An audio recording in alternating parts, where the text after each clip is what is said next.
Si on vient sur la question des transports, quels sont les grands défis qu'on va devoir adresser ces prochaines années? Déjà, parler plus de mobilité et peut-être moins de transport, dans le sens où, même en France, maintenant, on parle plus d'autorité organisatrice des transports, par exemple, mais on parle d'autorité organisatrice de la mobilité, dans le sens où on intègre d'une part les modes doux, la marche, le vélo, la trottinette parfois, mais aussi on a une approche plus globale en interrogeant pas seulement sur l'offre de transport, mais aussi, comme je le disais, sur la demande. Et donc, c'est la question de la forme urbaine et de l'approche intégrée de l'urbanisme et des déplacements qui est en question. Ça, c'est un grand défi. Comment les villes africaines vont pouvoir, peut-être mieux que les autres, concevoir de manière intégrée ces questions de transport et d'urbanisme, sachant que en Afrique comme ailleurs, tout sépare les approches, les cultures disciplinaires, parce que les paysagistes travaillent pas avec les ingénieurs transport, parce que les ministères, et un peu partout en Afrique, des transports, ne rencontrent jamais le ministère en charge de l'urbanisme. Et donc nous, quand on arrive dans une ville, on a toujours beaucoup de mal à savoir qui est. Voilà, donc ça, cette question de l'intégration de l'urbanisme. Alors si je prends le cas des bus, on a cité les bus de Ouagadougou tout à l'heure, et qu'on se promène dans la plupart des grandes villes africaines, on est sur des modèles de minibus, on est sur des systèmes que les gens du transport, et que je par convention, parce que ça m'arrange bien, mais on parle de la même chose en général, et on a l'impression aujourd'hui que la réponse du transport public à cet essai de formaliser avec, et la question là derrière, elle est-ce qu'on ne veut définitivement pas travailler avec l'informel, ou est-ce que c'est des modèles totalement différents qui peuvent coexister ou cohabiter? Alors, c'est vrai que ces 20 dernières années, notamment, on peut constater que les États, les bailleurs ont travaillé à peu près uniquement sur des programmes d'acquisition de bus neufs, fortement capacitaires, 80 places, ou des bus articulés, 140 places, et en oubliant que le transport artisanal ou informel, aujourd'hui, transporte l'essentiel de la population qui se déplace de manière motorisée, pour ceux qui se déplacent de manière motorisée. Donc c'était un peu comme si on était aveugle à ce système artisanal qui est pourtant fondamental aujourd'hui en Afrique. Et c'est un peu la logique institutionnelle des États, des villes, un peu oublier l'essentiel de mon point de vue. Nous, à Codatu, en tout cas, on défend l'idée que l'essentiel, c'est d'améliorer le transport artisanal, c'est pas de vouloir à tout prix le formaliser, parce que c'est aujourd'hui un système qui rend de grands services, qui transporte sans subvention publique, dans la plupart des cas, de très grandes quantités de personnes, certes souvent dans des conditions de confort et de sécurité qui ne sont pas parfaites, c'est le moins qu'on puisse dire, mais c'est un système qui fonctionne. Et donc l'enjeu, c'est de l'améliorer. Et à Codatu, on a fait des publications sur ce sujet-là, d'ailleurs, pour montrer comment, concrètement, on peut améliorer ça. Et les bailleurs, aujourd'hui, ont fait un peu leur métier là-dessus, se disent, on est à côté du sujet, bien souvent. Souvent, c'est parce qu'il y a 15 ou 20 ans, ils ont échoué en soutenant notamment des sociétés d'exploitation de bus qui ont fait faillite en Afrique de l'Ouest, dans beaucoup de pays. Et après, du coup, sont partis de ce sujet en se disant, on n'y arrive pas, c'est trop compliqué. Et c'est vrai, plusieurs bailleurs me l'avouaient encore récemment, que c'est beaucoup plus compliqué pour eux de travailler sur ce transport artisanal que de financer un métro en Inde, où là c'est de l'ingénierie financière et techniquement tout est simple, quoi. Le jeu d'acteur est simple. Quand on veut améliorer le transport artisanal, il faut se plonger vraiment dans la complexité locale, essayer de bien comprendre qui fait quoi, comment tout ça fonctionne. Donc il y a un chemin qui a été fait, notamment par les bailleurs, les États africains plus ou moins, pour aller dans ce sens-là. Les villes africaines peuvent apprendre, au sud comme au nord, aux autres villes du monde. On en parle beaucoup, mais c'est pas tout à fait une reverse innovation, mais quand même, c'est l'utilisation du smartphone pour payer, par exemple. Les villes africaines ont, j'allais dire, 10 ans d'avance, non, parce qu'il y a 10 ans, ça n'existait presque pas, mais ont vraiment des années d'avance par rapport à l'Europe. Ça, c'est intéressant. Là, elles sont clairement en avance au Kenya, mais maintenant aussi en Côte d'Ivoire, au Sénégal, un peu partout, sur l'utilisation de ces plateformes. Moi, je dirais deux choses, sinon de manière plus générale. C'est la frugalité, c'est-à-dire qu'effectivement, il n'y a rien de se perd dans les villes africaines. Hein. Vous trouverez jamais un frigidaire ou un vélo dans une décharge. Hein. Donc, quand même, la question de l'adaptation aux ressources et de la bonne économie des ressources, c'est une donnée qui me paraît un élément important qu'on aurait intérêt, je ne sais pas si ça va monter au nord, mais qu'on aurait intérêt en tout cas à venir au nord. Et puis l'adaptabilité. C'est-à-dire qu'il y a quand même une faculté de résilience de ces villes qui est juste absolument invraisemblable. Je leur explique en deux mots ce qui se passe dans les villes africaines et on en conclut que s'il se passait un dixième de ça à Paris aujourd'hui ou ou à Lausanne, ou dans d'autres villes, je pense qu'en 6 mois, il y aurait la révolution. En Afrique, on a une adaptabilité et donc une innovation quand même, une capacité d'innovation qui est vraiment intéressante et vraiment importante. Un programme sur lequel vous avez travaillé, un projet récent qui vous paraît innovant et qui serait riche d'enseignements pour les villes? Alors, un projet innovant, on travaille à Dakar sur l'exploitation des données mobiles, même si ça s'est fait pas mal, un peu dans les pays du Nord, ça ne s'était encore jamais fait vraiment en Afrique. On est au début du processus, mais déjà, on s'aperçoit pas tellement les résultats qui sont innovants, parce que évidemment, quand on analyse ces données mobiles, on va, notamment sur les transports, on va arriver à des choses que tout le monde sait. On sait où il y a des embouteillages à Dakar aujourd'hui, heureusement. Là où c'est innovant, c'est que, on a des données extrêmement récentes. On a des volumes, des quantités et pas simplement des enquêtes sur lesquelles des échantillons. C'est-à-dire qu'on va commencer à dire, voilà, on sait qu'ici, tant de milliers de véhicules par jour, ici, il y en a tant de milliers, voilà comment ça évolue entre la semaine et le week-end. Voilà d'où viennent les gens qui travaillent sur le plateau. Ils viennent à 30 000 qui viennent de tel quartier, 40 000 de l'autre quartier. Ça a posé des pages sur ces quelques... Si on mettait en place un système pérenne à Dakar de traitement et de gestion de ces données, c'est quelques milliers d'euros. On est vraiment sur quelque chose. Et c'est innovant parce qu'on a une donnée qui est massive. Ces innovations qui ont été développées au sud et qui finalement reviennent au nord. Je prends un exemple toujours de la voiture low cost qui était développée pour l'Inde et finalement on peut l'acheter aussi en France, en Suisse et en Italie. Alors ces villes, on a compris, elles ont des caractéristiques à la fois très différentes et des caractéristiques qu'on peut mettre en commun. Qu'est-ce qu'aujourd'hui les villes africaines pourraient apprendre, à New York, à Lausanne ou à Aix-en-Provence? Bon, on peut se situer sur plusieurs registres pour débattre de cette question. On peut faire référence aux apports qui pourraient être culturels, je dirais. On pourrait faire référence à, des choses en matière d'innovation technologique, ce que vous venez de faire. Mais je voudrais me concentrer sur un aspect particulier, qui est l'aspect plutôt... J'ai moi-même été amené à travailler, je dirais, en appui aux villes africaines. Et il me semble qu'il y a un certain nombre de choses. Donc, si on considère la sphère sociale et la sphère politique, qu'il est intéressant de relever dans les villes africaines et qui pourraient être utiles, valorisables dans les villes dites du Nord. La première, c'est la faiblesse des ressources financières n'est pas nécessairement une entrave à l'action. On agit, il y a tas de choses qui se passent dans les villes africaines. Dans les villes du Nord, c'est vrai qu'on se dit d'abord, il faut avoir les moyens, et on a les moyens, on met en œuvre un certain nombre de moyens pour agir. Ce que peuvent nous apprendre les du Sud et les villes d'Afrique en particulier, c'est de relativiser les problèmes et de relativiser en particulier le problème des contraintes financières à l'action. Ça, c'est une première chose, toute simple. Deuxième chose qui est intéressante, c'est la relation entre les acteurs, et notamment entre les acteurs sociaux et les institutions. Et je pense qu'on gagnerait à voir comment opèrent les relations entre acteurs sociaux et institutions dans les villes africaines, pour pouvoir s'en inspirer aussi dans les villes du Nord. Là, je fais référence aux questions de la participation en particulier. Et vous savez, il y a quelques années, donc j'étais au programme Solidarité Habitat, là, dont je vous parlais tout à l'heure, on avait tenté des expériences extrêmement intéressantes. On avait un groupe de travail sur le développement social urbain. Et dans le cadre de ce groupe de travail sur les questions de développement social urbain, on faisait échanger des gens du Sud et puis des gens du Nord. On avait monté un programme où des animateurs sociaux de pays du Sud venaient en France accompagner des dynamiques de développement social de quartier en France. C'était milieu des années 90. Milieu des années 90.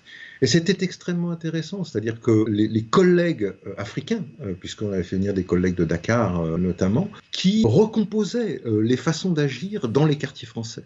Et donc on a là des techniques, et puis des savoir-faire, et puis, je dirais, une façon de se positionner par rapport aux institutions publiques qui est extrêmement intéressante et qui est extrêmement riche d'expérience. Il y a la question de la participation dans la gestion des espaces. Il y a la question du crédit, qu'on met aussi souvent en avant, ces dynamiques, je dirais, de crédit collectif qui peuvent exister, de mobilisation des ressources qui peuvent exister à l'échelle des quartiers. Je pense que on est dans les pays du Nord et en France en particulier dans des contextes extrêmement réglementés avec techniques, des règlements, des institutions, etc. Et que pour une part, l'Afrique est intéressante parce que elle permet aussi de relativiser le rôle de ces institutions dans la production et la gestion. Est-ce que tu as un exemple? Qu'est-ce que les villes africaines peuvent apprendre à nos villes, nous, Suisses, ou qu'est-ce que les villes africaines peuvent apprendre à Washington, D.C.? Il y a beaucoup que les villes peuvent à Ville du Nord. Entre autres, c'est l'utilisation des technologies peu coûteuses comme les drones, comme les images satellites, etc. Pouvoir mettre en place des systèmes de gestion efficaces à un coût visiblement réduit. Par exemple, comment mettre en place une base de données, un cadastre de propriétés simplifié serait un très bon moyen. Donc, ou par exemple des villes avec lesquelles on travaille comme les villes en Tanzanie, où on a mis en place ce genre de système qui est très peu coûteux, qui est très facile à mettre à jour et qui donc appuie le processus de la planification. Par exemple, système en matière de mobilisation des populations, donc que ce soit donc de créer un processus participatif pour la planification, pour la mise en place de l'urbanisation, que ce soit à travers la participation des populations, que ce soit à travers par exemple des projets comme les trams assainis ou les sites and services, si tu veux, qui mobilisent donc un investissement privé très important avec des interventions publiques comme la disponibilisation du foncier et la mise en place d'un système donc de gestion de droits de propriété. Donc il y a beaucoup que les villes africaines, à cause du manque, disons, de systèmes formels de gestion qui ont été mis en place à travers des systèmes informels ou des systèmes innovateurs ou qui ont ramené donc une technologie appropriée pour résoudre un problème de ville. Mais alors, si je reviens sur la question de la propriété privée, et je reprends ma dernière question, quels sont les modes alternatifs? Est-ce qu'on a des propriétés, des commons? Est-ce que la tradition où on avait un maître de terre et une utilisation commune d'une terre sans en être propriétaire, est-ce que ça, c'est des choses qu'on peut aller rechercher? Est-ce que c'est des pistes, à votre avis? Je ne sais pas s'il faut aller rechercher dans le passé de la tradition de gestion communautaire coutumière de l'Afrique les solutions pour l'Afrique urbaine d'aujourd'hui et de demain. J'en suis pas du tout certain. Je sais que certains, y compris à l'AFD, se sont intéressés aux communs urbains. J'ai toujours pas très bien compris ce que ça signifiait, les communs urbains. En revanche, il y a des options qui sont intéressantes et c'est arriver à dissocier dans l'accès au logement le bâti du foncier. Quand les gens n'ont pas accès à un logement, c'est parce qu'ils n'ont pas, le foncier est beaucoup trop cher pour eux, même sur les marchés informels. Il est beaucoup trop cher. Ce que les anglo-saxons appellent les Community Land Trusts, les associations foncières solidaires. Je crois qu'il y a un essai qui est fait à Lille en ce moment. Il y a eu un projet également à Voi, au Kenya. C'est intéressant dans la mesure où le sol, dans un périmètre donné, est géré par un trust. Le sol est cédé à ce trust par l'État avec un bail amphithéotique, un bail à 50 ou 90 ans. Et c'est le trust qui va assurer la gestion de ça. Et les gens vont construire leur logement sur le terrain, géré par le trust. Ils doivent être éligibles, avoir des conditions de ressources particulières pour pouvoir en bénéficier, et ils vont se procurer un logement sans avoir à payer la charge foncière. Ils la paieront sous la forme d'un loyer faible, mais ça implique la mise en place d'une organisation que peut-être certaines communautés ou dans des villes africaines peuvent mettre en place. Il faut qu'il y ait une trust gérée par une communauté, par un collectif où sont représentés les habitants et les pouvoirs publics. Et les décisions sont prises ensemble, y compris si un habitant veut revendre son logement. Il faudra qu'il le revende à une catégorie sociale qui correspond à celle qui lui a permis d'en bénéficier. Il faudra qu'il ne pourra pas bénéficier de la plus-value sur les terrains qu'il aurait pu percevoir s'il avait été propriétaire du terrain. Et ça, il peut céder le logement à ses enfants et du coup la jouissance du terrain également. Mais je crois qu'il y a une réflexion à approfondir là-dessus. Ça me semble une formule intéressante. Il y a une expérience en Namibie qui est une expérience qui consiste dans des quartiers déjà existants où les gens sont dans une situation de très grande précarité à leur donner progressivement un titre, une amélioration progressive de la tenure. Il ne s'agit pas de donner des titres à tout le monde, mais c'est un système flexible. La première année, ils vont recevoir ce qu'on appelle un titre de départ, un starter title. Et puis, progressivement, si on voit qu'ils arrivent à tenir, qu'ils occupent le logement d'une manière continue et pacifique, et que c'est bien eux qui l'occupent, ils peuvent avoir un autre titre. Et ces 2 premiers titres leur donnent déjà la sécurité de l'occupation. C'est la sécurité qui compte, parce que la sécurité permet de sortir de la pauvreté. Alors que la propriété peut être un piège à pauvreté, parce que beaucoup de gens ne pourront pas faire face aux charges et au prix de la propriété. Ça, je pense que l'exemple namibien mérite d'être creusé. Il y a un autre exemple, il y a d'autres exemples qui sont très intéressants, c'est celui de la grande trame d'équipement.